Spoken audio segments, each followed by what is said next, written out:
This is ThinkTech Hawaii. Community matters here.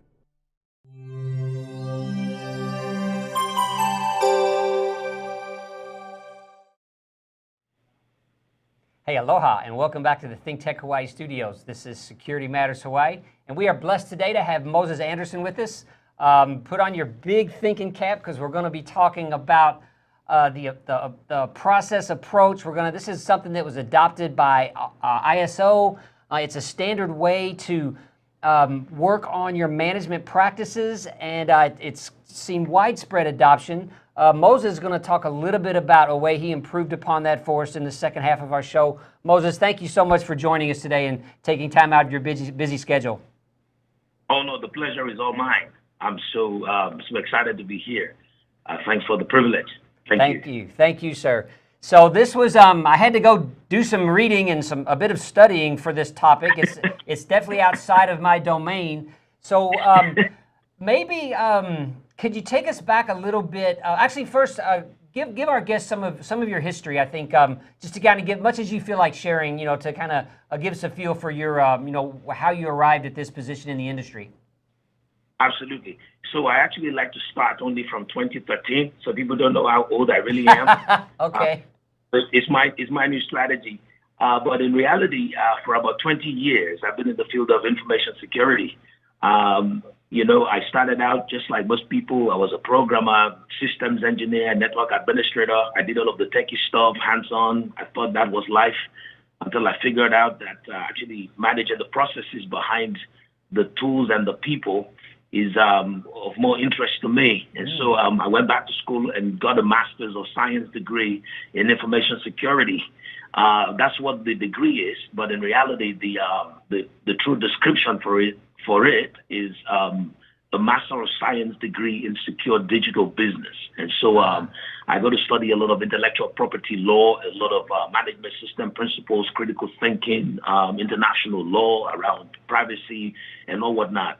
And as much as fun as it was being in the academia doing a ton of research in the application of cryptographic technologies to privacy and video management, I figured I needed to go out to the real world again, and I'm glad that I did. And so I did consulting for Fortune 100 companies in building security management systems. However, as time went on, it became apparent that my forte was actually not just talking cybersecurity and privacy. It was actually the thinking process behind it, which we call the celebrated process approach. Okay. Now, the celebrated process approach was what I built my company around in the year 2013. So I started a company called Shield IS. I had the name before I had the idea. So the name security was already in the name, which is Shield IS for information security. But by the time the company started, I was applying this fundamental principle to management systems that is called the process approach. So for those who aren't familiar with that term, it turns out to be that 95% of management systems in the world run on this principle, this way of thinking, this paradigm that is called the process approach. And what the process approach is really is that whatever business we're running, whatever product we're building, we always have an objective in mind, what we want to accomplish.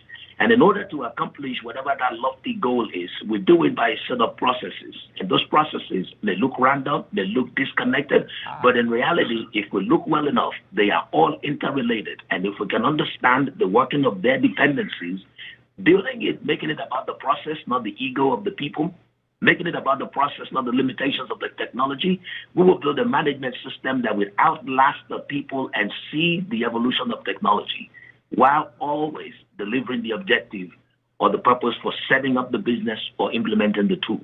So that is what process approach is. However, the thing about the process approach is a lot of us who have taken time to understand it, we understood it because we went to school for it. We understood it because it's largely the way people think in the academia. And when that gets exported into the real world, no one is talking about the theory. People are just talking about the outcomes. And so people have had to be indoctrinated on how paradigms like the PDCA works, plan, do, check, and act. People understand such models for continuous improvement without necessarily knowing the process approach behind it. It gets convoluted very easily if you're not ready to spend 5 years or 6 at the university studying in it. And so what happened to me in the year 2012/2013 was I decided that I was going to simplify the process, the way that I understood it. Someone challenged me. He said, whatever you know, if you can't teach it to a 5-year-old, you don't know it enough. That's a good principle, actually. You know, I've heard that before, so it makes sense. Absolutely. So I came up with this visual that I call the PAVE methodology, which stands for the process approach visual expansion. And so basically it was a way of distilling this amazing mindset, amazing paradigm into a one-page visual. A one-page visual with 3 big boxes and 6 smaller ones with 2 arrows pointing to each other. And it tells you the story of the process approach from A to Z. And by looking at it, if you look at it with the right kind of explanation, if it's handed to you as a tool, you can go ahead and build a management system, whether for security, whether for service delivery, whether for quality management, whether for business continuity, whatever it is. And that is exactly what ISO has done. ISO being the International Standards Organization, and the IEC, which is the counterpart, the partner of ISO that throws out these management systems. That's what they've done. They've taken the process approach and applied it to various disciplines that we go in and out of on a daily basis. You know, every day we're talking about cybersecurity here, privacy there, business continuity, even treasury operations management, and all of these other fancy business areas. And the process approach fits for everything. You know why?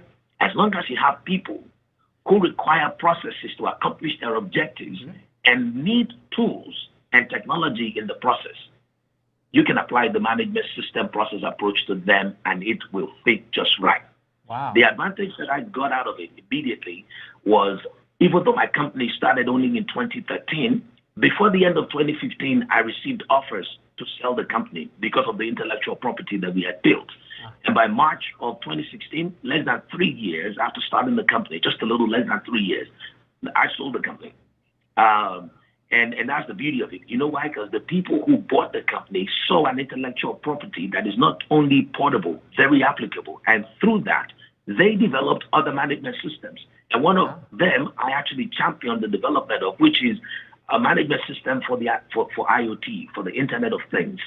And so the management system principle called the process approach speaks for itself. There is nothing else like it in terms of acceptance, in terms of fruits that has come out of it. And like again, I said, 95% of management systems in the world and almost 92 to 93% of international standards are actually built on this process approach. So that's what I've been doing. And I want to keep doing this because I see that it helps people and it helps me too. Well, it's amazing. You know, you brought up the human ego component that can get in the way.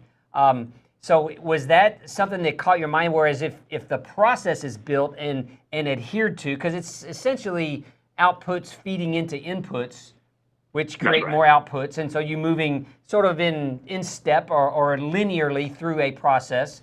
But ego can make someone look at an output and decide, oh, that's not what I thought it was, or they interpret it perhaps the wrong way, and then you've got a broken process. Was that something that you saw in this? I mean, I can see the sort of where the human element is sometimes good, but once something's known and how to do it is clear, humans oftentimes should be left out of the way. Oh, absolutely. No, you are absolutely correct. So what I tell people is we don't need people. We need roles and responsibilities. Yes. Because if people are not broken down into roles and responsibility with commitment for policy making and oversight, what we have is chaos. A friend of mine challenged me. I think it was around 2012. He said that he's understood that what ruins our businesses and our ability to achieve our objectives is an acronym that he calls FEARD, which stands for fear, ego, uncertainty, and doubt. Whenever people don't see clearly, they become afraid. Most of us are afraid in the dark. And when we can't see in the dark, we don't make the right moves. We make moves that make us look like we know what we're doing when we don't know what we're doing. And when somebody calls us out, then we bring out the ego. We keep insisting that we're not going to change our methodology, even though it's not delivering the right results. And the way to get fear ego, uncertainty, and doubt out of the way is to introduce such a system of transparency. You see, the PAVE methodology, pun intended, actually paves the way for the right kind of thinking because it lets people see the reason why they are where they are. And so if I'm in a company and I'm the chief information security officer, I don't have to be threatened by my director of security. I don't have to be threatened by the CIO because I know his roles and responsibilities. He knows mine. We have a risk management process that is well defined such that each one of us knows the areas of risk that we are owners of, the control owners that we're working with, and the process owners that make those controls a reality. Once everybody knows what they're doing and the processes are well defined, guess what? When they're well defined, they are well supported. And when they're well supported, you enjoy more of what we call consistency in execution. This thing is as simple as ABC. And when people adopt it, the question is always, what took us so long? How come no one is telling us it can be this simple? And you can take this one page, this one visual, and put it on like a pair of glasses and start to look at the environment that you've been working in and the products and tools that you've been developing.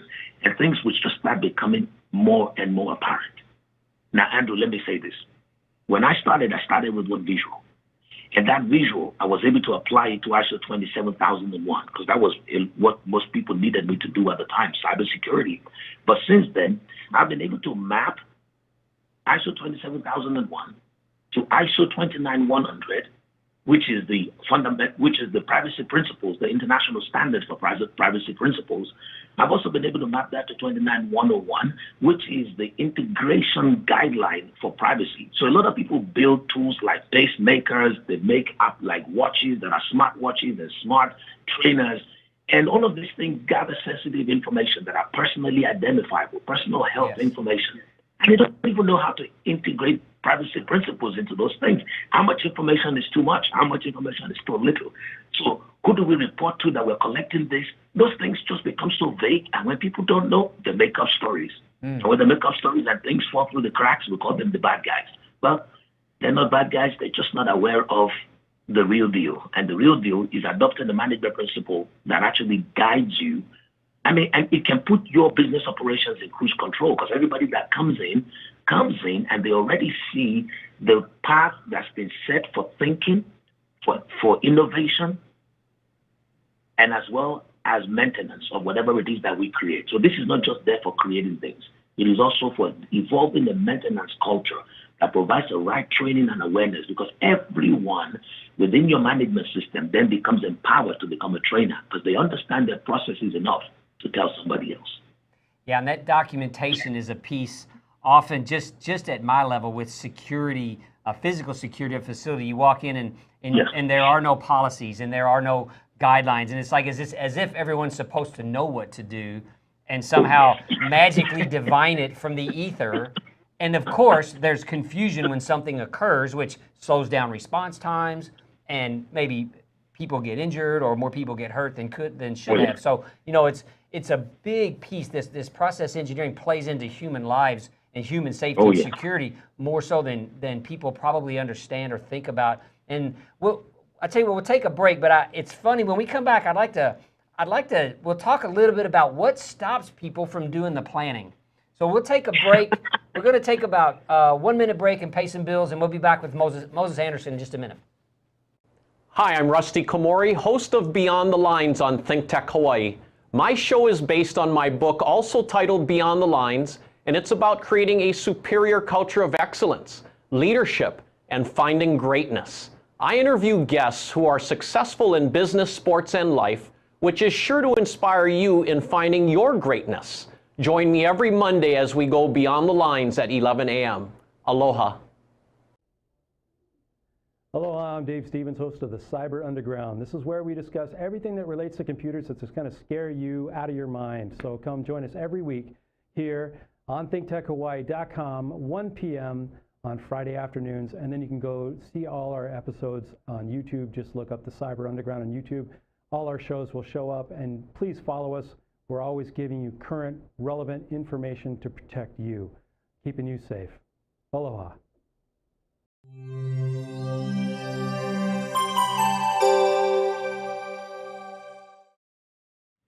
Hey, welcome back to Security Matters Hawaii. We're here with Moses Anderson, and we're going through. I think he's spoon feeding us the process approach, and he's giving you what's important about it. So I hope you're paying attention out there today.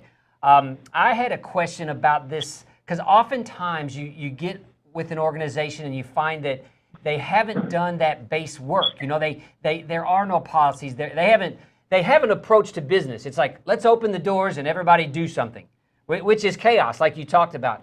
And there's something, and maybe it's just a gift for some people and not for others, you know, but what is it about the development of process and procedure? I don't want to talk about the following it, because that's a discipline issue, you know, a human resource problem, but, you know, developing processes, implementing them, testing them, and then keeping them updated. You know, you walk in places and they got the process they built 10 years ago, it's sitting on the shelf, and no one follows it anyway.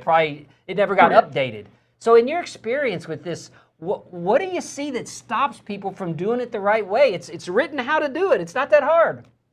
Absolutely. No. I'm telling you.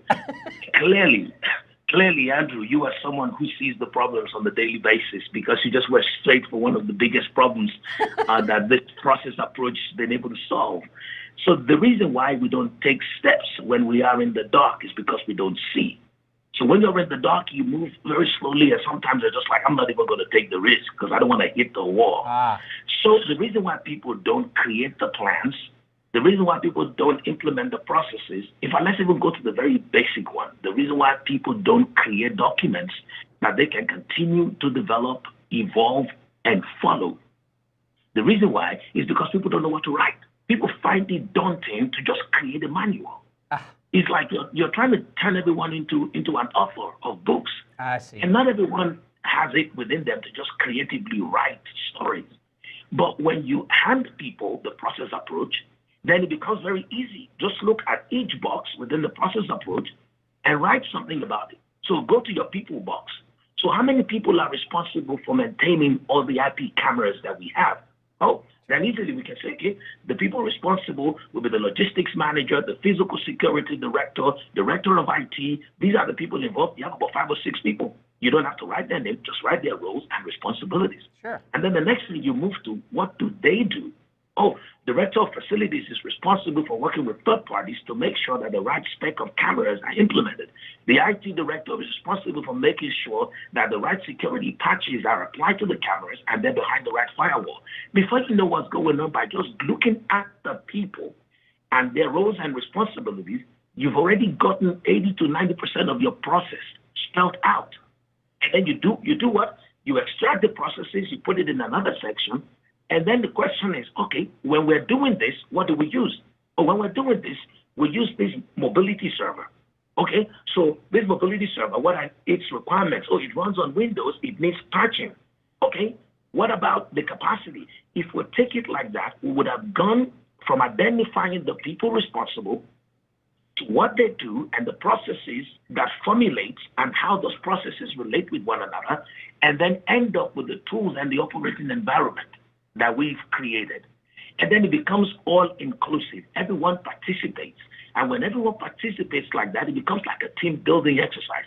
When you tell people after 6 months, hey, how about if we review that document that we created together? It's always like, yay, because it's a time for them to engage together again, and it's their child. They created it. No one has most of us in our right minds, when we have a baby, we don't leave him in the hospital, right? We bring it home. We want to rock it every time. And that is exactly what happens when you give people an opportunity to create documents that describe what they committed to, that also helps them for continuity. So that when they're not there, others can look at it and see clearly what's been going on. And so you hire someone, and in a matter of weeks, they're already doing the job as well as you would want anybody to do it. And so the reason why people don't plan, the reason why people don't write, is because if you just put them in a dark room, nothing's going to happen. Shine the light. Let them see the simplicity of it. Once it's simplified, everybody becomes a champion. I was wondering if it was maybe just a throwback to, you know, not giving them enough writing assignments in school. You know, when they're grown up, they let you write a page or write 2 paragraphs, or, you know, when you lay the steps out, you know, filling that with words. You know, you start with words or bullets, or, you know, and that can become sentences. I mean, it's pretty straightforward. I'm overly verbose. My problem is I write too much stuff in there, and everybody's like, "Oh my gosh, we need to thin this down." Oh yes. But it's it's okay to have too much, and you can always edit some out, right? I don't mind. I don't have ego in it. I just write it. I have it's interesting. I've witnessed this in team members before and I don't know that they're always in the dark, but definitely there's a bit of a pushback for the writing piece. Especially, what about salespeople? They never want to write a sales plan. Why? You think that's because we're going to stick them to it? So the thing about the process approach is, as structured as it might be, it also leaves room for lots and lots of creativity. Yeah. And it leaves room for creativity. It leaves room for what we call borrowed brilliance, for being able to borrow what other people have done. You see, because the process approach is a very defined process, it's a paradigm. I can actually go online and download a template that was written following an international standard built on the process approach and tweak it just a little bit, and then it becomes fit for my purpose. Awesome. You know why? The guys who built it, their problems or the problems who were trying to solve is not unique to them. It's just that now they've created a solution in the language that I speak. If we all speak the process approach language, we never have to reinvent the wheel. I can take the documents that you have written around configurations management. I can take configurations that you have written around the improvement of performance within sales cycle. I can take that which you have written and then apply to my environment, simply because I start with what you've defined and I look at the 7 roles that are within your sales cycle, and I'm like, no, we don't have 2 of those roles, we only have 5. But their responsibilities, I can distribute it over these other people. Now, these people try to review this script every 6 months. Why are they doing that? And then when you look at the reason why they're doing that, they're like, oh, wow, if that's why they're doing it every 6 months, we need to review our scripts every 3 months. You see, when you give people building blocks, even little children, you give them little Legos and they'll build you a house. So when you give people building blocks, which is what process approach affords them, then they continue to build. Now, one of the things that came out of this is, there's this thing that is called the documentation pyramid that starts, it's a triangle, a pyramid that starts with policy, procedure, and then work instructions. Some people call it policy, guidelines, and procedure, however granular you want to go. You see, the first time we used that before applying the process approach methodology, it was always daunting to people because people are like, can't I just write one document? Do I have to say this one is policy? Do I have to say that one is procedure? Do I have to say that one is work instruction? But guess what? By the time we applied the process approach to it, we came up with something that is called the EDHP, which is the Enterprise Documentation Hierarchical Pyramid, which allows for you as an individual within an enterprise to see your roles, your responsibilities, and the tools you need, the people who depend on you and the people that you depend on in one visual. Wow. And that makes it, at least you understanding your role and how it contributes. We're big on that in our organization. Christine's very process oriented, and she writes everything and makes process a bit along the way. She actually has the team responsible to do the writing, as you've thought about, but because she wants them to understand how their role plays into the greater role of the company and how each person's role benefits the other department, perhaps, or the efforts of the other department, or supports those efforts, whatever it may be. And it's been very powerful to watch. I didn't lead like that. I was the sort of top-down guy, and nobody leads like that anymore. That didn't work.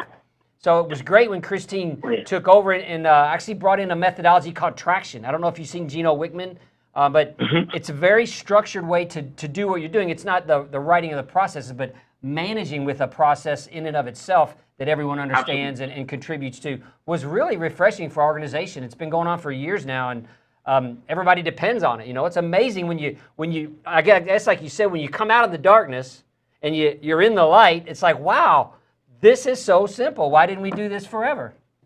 Exactly. No, absolutely. That's exactly what value we get out of it. Now, since you're talking about performance, you see, when it comes to performance improvement, people have always relied on disciplines like, Lean Six Sigma, and then you have people bringing in Six Sigma black belt.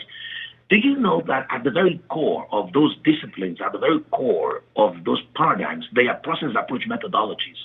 You know, about 5 or 6 years ago, I onboarded a Lean Six Sigma green belt. She came and within 6 months worked on 2 projects for me. One of them was a quality management system, and the other one was an integrated implementation of cybersecurity and service delivery. And by the time she was done at the end of the 6 months, she said to me, everything that I've learned in my Six Sigma green belt now makes sense. And you know what my response to her is? I said to her that I will give you the permission to use the outcome of our project, these 2 projects that you've worked on, and the project plan to submit a proposal to Georgia Tech for them to give you a black belt. She thought I was kidding. She did it. The very first submission she made, within a matter of days, she got her black belt. Awesome. Simply because everything that we talk about when it comes to process improvement, performance improvement, quality improvement, any one of those things that's got to do with improvement, what you need is a good understanding of management system with a tool like PACE and standards like, you know, the myriad of ISO standards that we have out there. See, the shortcut to it, I tell people you don't have to reinvent the wheel. Whatever discipline within your organization that you're trying to improve, find an international standard that is built on process approach, and they'll spell it out for you. All you have to do is look and implement. Wow. So these are great gifts that you're sharing with our audience, Moses. So I know you've been at this for quite a while. What are you doing in your future? Where are you headed now? You've been giving and sharing, and I've seen some of your presentations, and thank you for sharing this today as well. Where are you going next? Let's because we all want to follow. By the way, you're going to need a big bus. Oh yes, thank you for that. I appreciate that. Thank you, Andrew.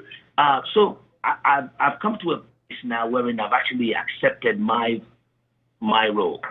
My role in all of these things is that of a solutions architect. Okay. I've been a solutions architect for several years, and every time I try to be more than a solutions architect, I try to be something else. But now that I've come to actually embrace that and to accept that, I am partnering with another company here in Atlanta called Jethro Partners to start another company. And we're starting a company that we're launching next month, and it's called Tenorus. Okay. And that is Tenrus. It's like 10 us. Oh, okay. Like yeah, so it's called Tenorus. And what Tenorus does is go into management consulting, standing on the 3 pillars of compliance, assurance, and performance. Okay. And so those are the areas that we see people struggling: compliance, assurance, performance. Compliance has to do with making sure that the best practices that have been standardized and tried and tested by other people, you can adopt that to your business without you learning the hard way. That's really the value of compliance. Assurance is no matter what you're doing, and no matter how good you are at it, you need to be able to tell other people about what you're doing. Yeah. You need to be able to equip your salespeople as to the security of your product. They need to know how to communicate the kind of encryption technology that is within your IP cameras or your video recorders or your VMSs. You need to be able to equip your salespeople to tell the world why their data should be running out of your data center. And so that is where assurance comes in. Assurance is a way of communicating with your partners and your clients and the world around you the truth about your security posture in such a way that they're ready to grow with you. Awesome. That's assurance. And then the third one is performance. People are very happy when they're doing well. But no matter how happy you are when you're doing well, if you don't find the way to do better, you're not going to be happy for long. And that is the reason why, that is the reason why we want to apply this fundamental principle for creating management systems, for designing, implementing, and managing management system. We want to apply that to these 3 areas of compliance, assurance, and performance. And that is what Tenorus is about. Awesome. And so I'm happy to, fully step into my position as a solutions architect, helping organizations, people who design and develop products, people who have products that they're trying to sell, or just people who want to see the future. Okay. Because there's nothing new under the heavens, right? And so if you want to see the future, you just have to put a different spin on the past. Okay. And you put a different spin on the past by being able to anticipate the evolving threats that are out there and the degenerating vulnerabilities that we have in our businesses. And whoever can do that best tells the future. And how do we do that? We subject everything that we know and everything that we assume through these pipes of the 9 blocks of the process approach. And what comes out of it? What comes out of it is a solution that no one's seen before. But then at the end of the day, it's not new. It's just a different application. Let me give you a good example. Awesome. Actually, hold on, Moses. Sorry. Yes. We are out of time already. But what I'm going to do is invite you back maybe in Q3 after you've done some time with Ten or Us, and we'll get an update from you on how things are going over there. Oh, that's fantastic. I'd love to be back here. I appreciate it. Thank you so much. And thank to our audience for joining us today, because security matters. Aloha.